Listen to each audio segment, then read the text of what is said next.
Bonsoir à tous et bienvenue sur les ondes de Good Morning Toulouse. On démarre avec un portrait d'espace made in Odyssée. Ce soir, j'ai le plaisir d'accueillir pas n'importe qui, un ancien collègue, un vénéré collègue et aussi un professionnel du milieu du New Space. Bonsoir Axel. Et bonsoir à tous les deux, merci de m'avoir invité.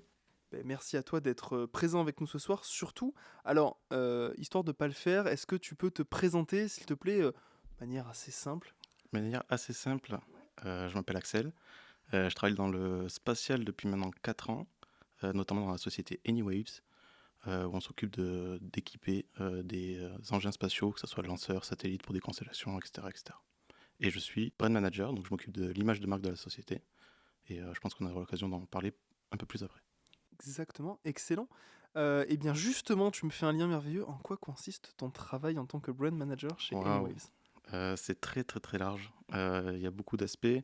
Moi, mon but, c'est de véhiculer au travers de différents médiums euh, l'intention de la marque, ses valeurs, son positionnement, et de ne pas faire de boulettes dans la communication, en tout cas visuelle, et tout ce qui touche à l'image. Donc ça passe dans la création de stands pour les conférences, les salons auxquels on participe. Ça passe dans les vidéos produits, dans le marketing, où j'interviens beaucoup dans les messages visuels qu'on souhaite passer. C'est la gestion du site web. euh, et après, toute la communication aussi externe via les réseaux sociaux, euh, la photo, de la vidéo, tout ça. Tout ce qui touche à l'image, ça passe de mon côté. Et on essaye de représenter au mieux la marque et de ne pas faire de boulettes pour pas qu'on passe le mauvais message, ce qui serait un peu terrible. En effet, des missions qui participent à une communication de grande qualité, On finalement. essaye, on essaye. Ah, mais on peut en attester. Je regarde discrètement mais mon collègue autour de la table qui me sourit. Alors, est-ce que de manière générale, tu peux nous décrire un petit peu tes conditions de travail? Mes conditions de travail, alors je suis derrière un écran pendant beaucoup d'heures dans la journée. C'est un peu l'inconvénient de ce métier, c'est que on bouge pas beaucoup, sauf quand il y a des salons ou des vidéos à l'extérieur à les tourner. C'est vraiment un métier assez sédentaire, mais qui est très stimulant intellectuellement. Il faut se creuser les méninges pour essayer d'être innovant dans la communication, d'être créatif. Ça qui parfois on a le syndrome de la page blanche. Pour un créatif, c'est catastrophique. C'est-à-dire qu'on est devant un bureau, devant un écran, on touche pas son clavier. On a l'impression d'être un imposteur sans nom, mais non, en fait, des fois, l'idée vient autour d'un café, autour d'une balade en vélo, etc. Donc, c'est un métier stimulant, parfois compliqué parce que on peut se retrouver sans rien. Euh, mais voilà, l'envers du décor, c'est être polyvalent, travailler pour plusieurs entités au sein de l'entreprise. On ne travaille pas que pour la communication. Comme j'ai dit tout à l'heure, on travaille pour le marketing. Je peux travailler pour le bureau d'études s'ils ont besoin de support vidéo ou scientifique. Par exemple, on a des fois des solutions techniques à mettre en place pour du relevé de données vidéo. On peut travailler pour l'innovation. Enfin, il y a vraiment beaucoup d'aspects. On s'ennuie pas. Et, euh, et voilà quoi. Enfin, C'est très très bien. Merci pour ce beau partage. Et du coup, la question se pose, comment t'en es arrivé là? Est-ce que tu peux nous décrire un petit peu ton parcours depuis l'école, depuis ta tendre enfance? ma tendre enfance, à partir de quand? Quand La tu veux. maternelle, ça vous va? Ouais, vas-y. Non, la tendre enfance, je suis parti avec un profil assez scientifique au début.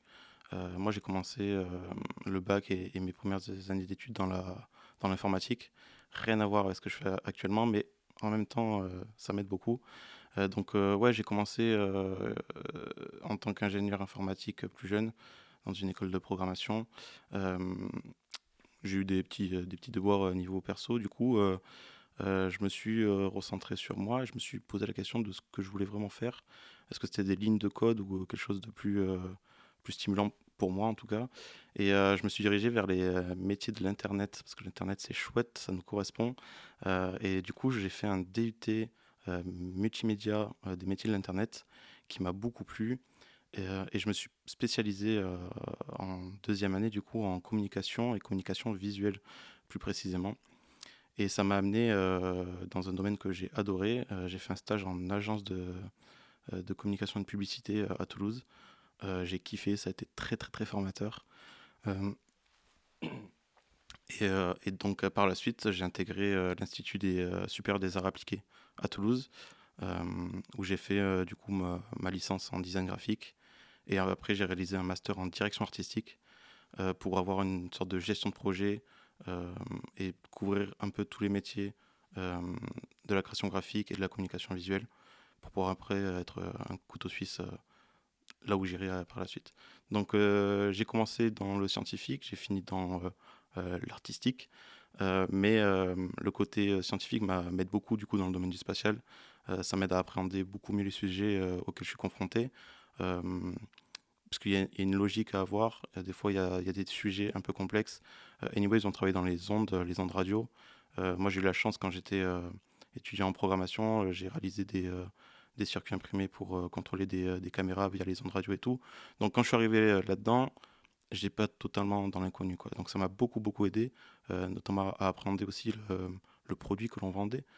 Et donc, ça aide beaucoup pour après le vendre au travers de tous les médiums que je peux faire, quoi. Donc, voilà, scientifique, artistique, communication visuelle. Euh, Il y a beaucoup de chemin pour en arriver là. Le mien n'est pas le seul pour y arriver. On peut partir vraiment de très loin pour toucher le spatial. Donc un parcours finalement assez, comment dire, avec des chemins un peu divers et variés, mais qui t'a permis aujourd'hui, t'as l'air d'en tirer beaucoup d'expérience. Ouais, je suis vraiment très content du parcours que j'ai fait et que j'espère continuer à faire.